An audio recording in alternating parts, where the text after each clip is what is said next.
Hello, Playing Games Poorly here with Yeah, USA. And today we are going to be talking about Tribes Ascend.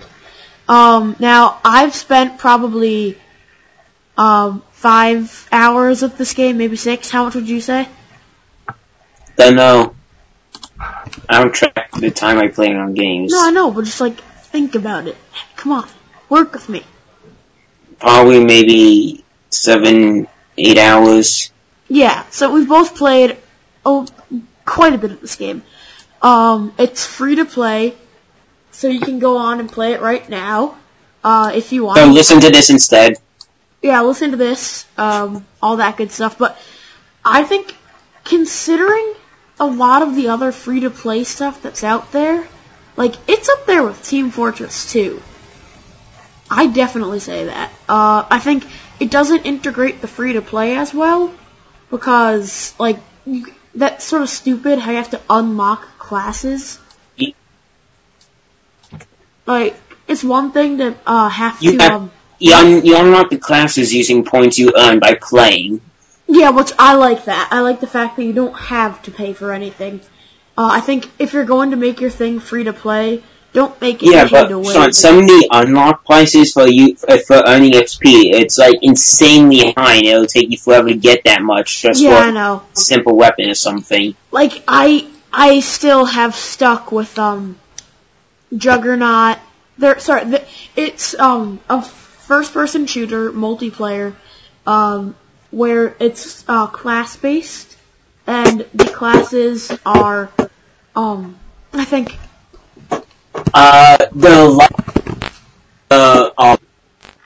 the classes are Infiltrator, Engine. No, I think that's a medium weight one. Wait, I'm bringing it up right now. Sure. Sorry. So the classes are Pathfinder, Infiltrator, Raider, Sentinel, Doombringer, Brute, Soldier, and Technician. The Pathfinder is one of the ones that you start out with, and it's really for fast. So, Sean, you forgot to say Soldier. No, I didn't.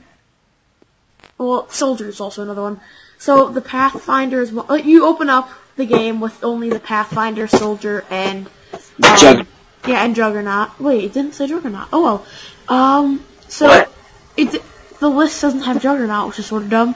But basically, the Juggernaut has a mortar, and it's for sort of weakening the defenses at the enemy base.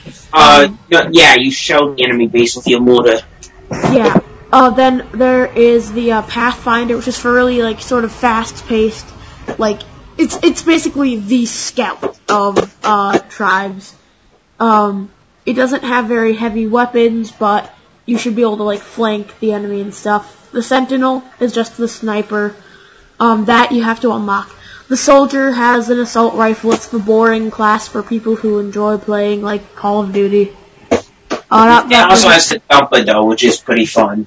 What? It also has and an assault rifle is actually pretty hard to use, given how fast people are moving. Yeah, because here's the thing that really separates it from a lot of other games. Right away, it will sort of bring images of Halo and Quake into your mind. But what really sets it apart from other first-person shooters is the fact that you travel around with a jetpack, and right off the bat, any game that gives you a jetpack needs to be rewarded. Because, it's a freaking jetpack. You can fly, and it's great. You're rewarding Reach, and that wasn't that good. Oh, yeah, because they didn't know how to make it fun to use a jetpack, but anyway. And you're also skiing while playing Yeah, so skiing is basically, you can remove all friction from under your feet, and so if you're at the top of a hill, you'll start to slide down it. And so you can pick up gigantic amounts of momentum and go up to 200 miles per hour? Depends on your class. They've been able to max out at 200 with the Juggernaut, which is heavy armor. Yeah, so the Pathfinder can go way past that, right? Yeah. Yeah, and what that ends up doing is it makes it so almost all of the weapons, instead of just firing bullets, they fire explosions. So they're explosives. So most of the weapons will fire something that does AoE damage. Yeah. Oh, so like, you're not sort of tested for your accuracy, so that's why things like the soldier with assault rifles are sort of bad, because things will be flying past you, and you but if you're using an explosive weapon, it's very difficult to hit something in the air, and that's where like assault rifle and chain gun and minigun and stuff comes into play. Yeah. And snipers, being able to knock something out of the sky. Yeah, because... Which is why you get bonus points if you have, like, one of the most common weapons is spin fuse. It's like heavy spin fuse or spin fuse MKD. And that's basically just a gun where it shoots, like, big laser bombs. That's all I can What the hell is a laser bomb? By definition, that is not possible, Sean. No, you know what I mean. It's like... It fires explosive things. Yes, that are spinning explosive frisbees. Presumably. Explosive frisbees. Sure, whatever. But yeah, so it's like it reminds me a lot of Team Fortress 2 because it's a free-to-play, class-based first-person shooter that is like very fun. It's not like gritty realism, I guess, because like the graphics are actually pretty good, and they don't go for cartoony art style. But they also don't make you think of, like, war and, like, just sort of depressing darkness. It's sort of, a lot of it's blue, and there is a lava world. I'm not even kidding. There's a lava world. Sort of old school, but it's awesome. Lava world isn't that good at all. I don't like that. You don't like it? I like it. No, it's... I don't know, but for me, even after the full release, there was texturing problems where it's like, different textures are steamed together and the steams are coming upon. You could see, like, through the world. You get what you don't pay for. Yeah. You just made the game sound... Sean. What? You just made the game sound, like, bad. Well, no, it's really fun, but the fact of the matter is, it is graphically limited. If you're the kind of person who needs everything to have, like, more polygons than people do atoms, then you're not going to like this game. But if you can get past the fact that it looks like it was made like 2 years ago, then you'll find like a really rewarding game. But the thing is, unlike TF2, there's no random drops. You have during each match you earn points that you can use to spend to upgrade your items or unlock new items. These items can also be unlocked by buying them. Yeah. And the thing is... Oh, sorry. Go ahead. If you're using points that you earn to unlock items, like, you get points kind of slowly unless you're, like, insanely good at the game, and then it still might take a bit. Yeah. Because, like, you don't earn that much XP. Like, you'd have, the points called XP, I think. If you want to get, say, if you're playing as Juggernaut, your starting weapon for your primary is a mortar. The other weapon you can unlock for it is an MRV launcher, which is like the mortar except better. It costs like 10,000 or 100,000 or something like that in XP. And the thing is, you only get like, what? Probably... If you're, like, starting off and you've only played it for a little bit, probably, like, how much did you say, 500 XP for... No, not even, like... Maybe 500 if it's your first win of the day. I think you get an extra 50 or an extra 500. Yeah. You probably max get 1,000 on a good game. What are you doing? It's like, Hennessy, Michael. What are you doing? I hear, like, all these, like, things, like, bumping around. You want to know what's bumping around? Oh, no, I really don't. Anyway, Tribes, Ascent, good game. What else have you been playing? What? What else have you been playing? League of Legends. You have League of Legends? Yeah. You know, I'll let you take the floor. I honestly have never played League of Legends. Is it, like, how can you describe League of Legends? Is it... You get, you choose an individual hero. And what happens is every week they have like 7 different heroes. You have to unlock the heroes yourself. You get like 1 or 2. No, you don't get any heroes to start off with. But every like week, they have like 5 heroes that you can play for free, like just randomly picked out of all of them. But like, what do you mean by hero? I'm not following you. Like, there's individual characters to play as. Only like the most basic type is like 5v5. You try and get to the enemy base to destroy it. Wait, 5v5?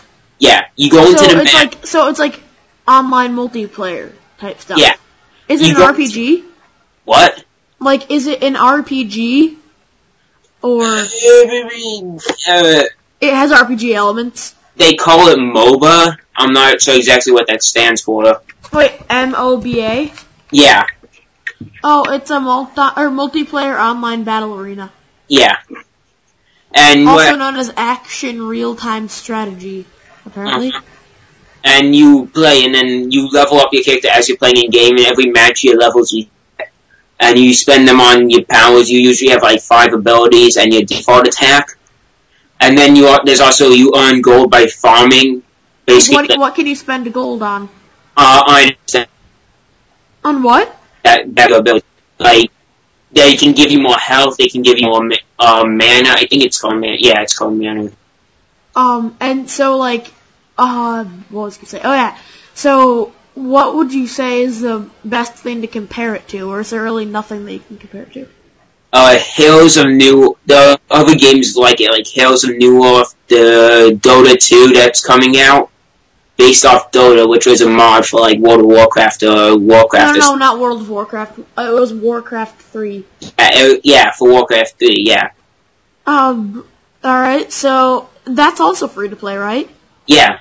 This is like you can buy the characters, or you can earn XP to unlock the characters, and it is actually easier to earn the XP to unlock characters.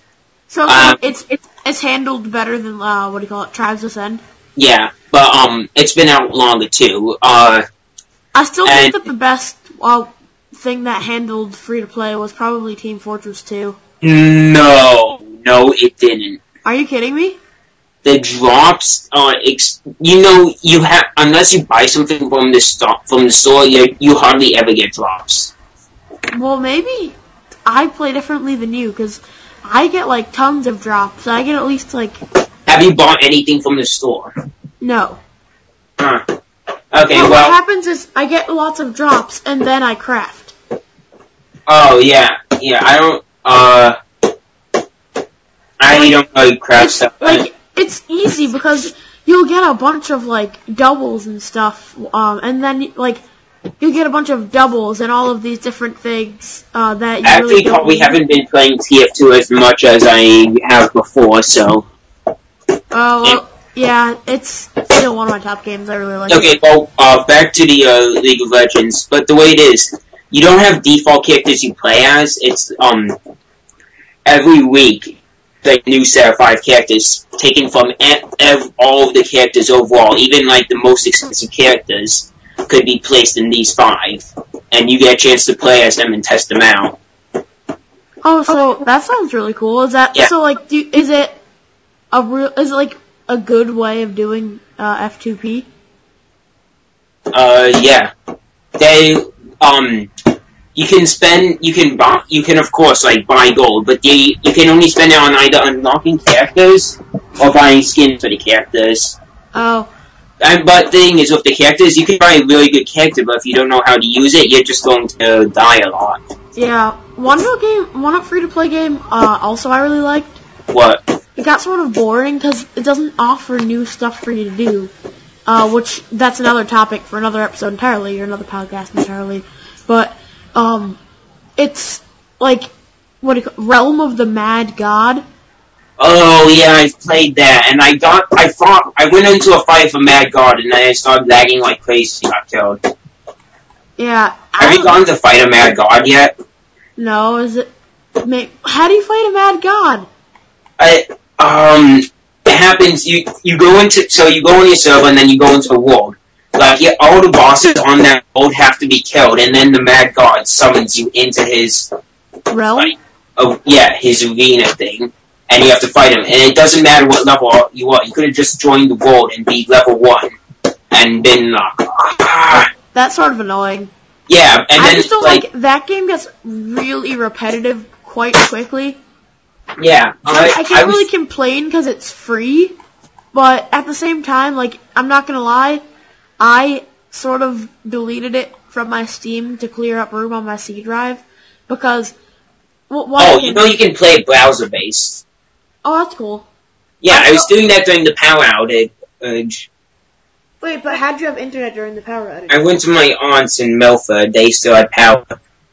Oh.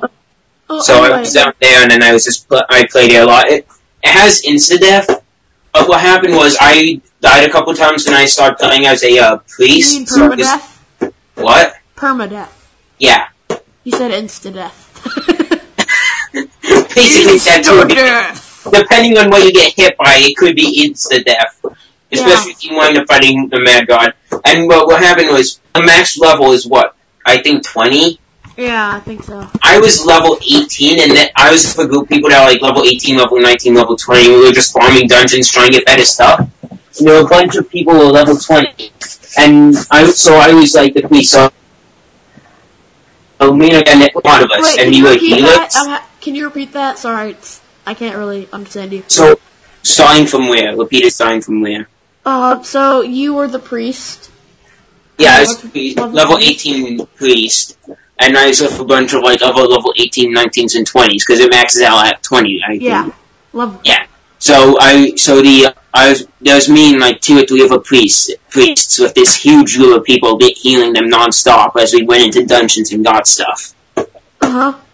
And then there's like this guy who was level 20, he had like 10 level 20 characters before this, and he fought a Mad God once before. And so we got sounds like something out of like a movie, like there's one guy who's sort of old and decrepit, but once before when he was in his heyday, he fought a Mad God, and now he's coming back to exact revenge. No, so, and he actually won when him and the people he was with won against that Mad God. Was the Mad God mad about it? Was he like that? But so we got summoned in, and then the guy's like freaking out. He's like, "We are not ready for this. We are not ready." So like we're running around, and then since there's so many people in one spot fighting the Mad God, I start to lag. And since I'm behind people healing them, I lag like to the front line in front of the Mad God. Well, Mad God or his minions and stuff, and die. And then of course By the way, just to explain to people who don't know, Realm of the Mad God is a game where you go into a server with different classes. That is one thing I've noticed. Free-to-play games are often class-based. I think that might be because of the whole paying for things that made better. Like this made more sort of you have to pay for stuff if you add in classes. But that's another episode entirely. Just that whole like sort of people scamming you with this. But I sort of think that basically it's you can pick a class and then you go in and it's a dungeon crawler. You go in and you defeat bosses, and then as you were saying, once you've defeated all the bosses, a Mad God. Or something happens. Like there has to be some requirements met. And then you summon these like bad guys called Mad Gods who are just like amazing, and you're puny compared to them. And they have minions that are insanely powerful. Once you get someone to fight them, you kill the minions and then you get to fight the Mad God. Yeah. And so it's like really fun. You should definitely check it out. Now moving on. You're a gamer, correct? No. No, you're not a gamer. You just like to do gaming podcasts. So have you played Ocarina of Time? What? Ocarina? Oh no, I haven't played any of the Zelda games. You haven't played any of the Zelda games? Well, I'm actually playing through Ocarina right now. Right. Hold on, what? What was that gameplay that you matching Tribes Ascent to, like, the other, in Minecraft when you turn up the FOV up the way? Oh, it's Quake. Quake. Yeah. What about it? I'm talking about Zelda. Give me a sec. I know. Anyway, Zelda. Basically, If you haven't played Zelda yet, any Zelda game, you should probably give it a try. I have never played a Zelda game. You've never played? Have you ever gotten your hands on one, and just played a little bit, or? Nope, never played one at all. Wow, you should definitely do it. They're fun. Do you have a Wii? No. Do you have a DS? Yes, I have a DSi. You have a DSi? Go pick up Phantom Hourglass. No, I don't really play handheld games anymore. Alright then. Except for the ones on my phone. Oh yeah. Anyway, 3DS, Ocarina of Time 3D. It's really fun. It's like, you look at the old graphics compared to the new improved ones, they're like 20 times better. Yeah, like, I have to say, do you watch extra credits? Or not extra credits, what do you call it? Zero punctuation? No. Oh, well, the guy that does that, oh my god, what are you doing? Are you strangling some animal? No, that was just me bumping in. Into what? Have you seen? Oh god, I forget what I was going to say. Oh yeah.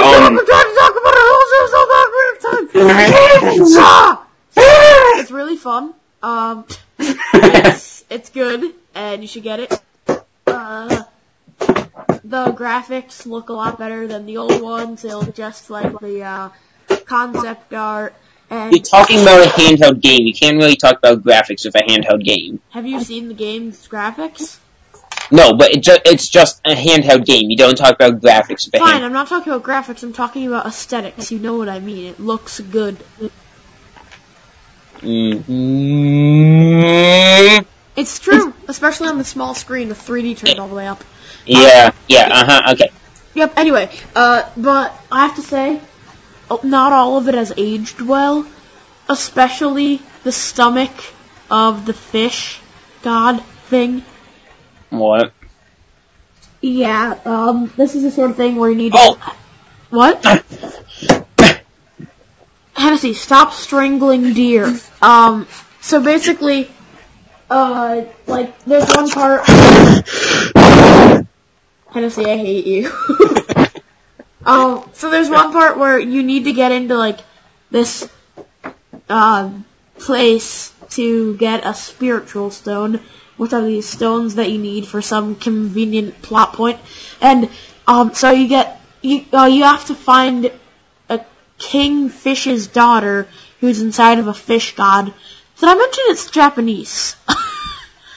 So you have to go inside of this gigantic fish Japanese, then no. If it's Japanese, then you're gonna have to be looking inside of penises. Oh my god, Hennessy, stop being racist. I was making a sly remark. You completely took it to the next level. Anywho, so it's like you have to feed the fish another fish. And they never tell you this, you're just supposed to know it. And then it will eat you along with the fish, and then you have to save the fish king's fish daughter to get the fish orb. And it's really weird, and the level's frustrating, and the puzzles are just ridiculous sometimes. I don't know how people were able to figure them out. It's not even like I'm dumb. I'm not saying that I'm not. I am dumb. But it's like, it's not possible to figure some of these puzzles out. Like, you must know what I mean, having played a lot of games.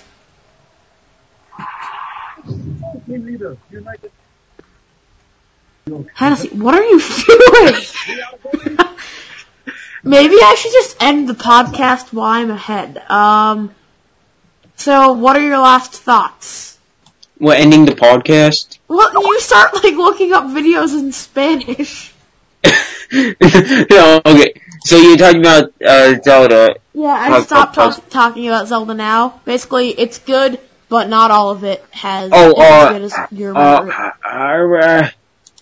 I'm trying to remember what I was going to say. I had it on my desktop somewhere. I was going to... Oh yeah, have you gotten a chance to play, World of Tanks yet? No. You haven't? You should.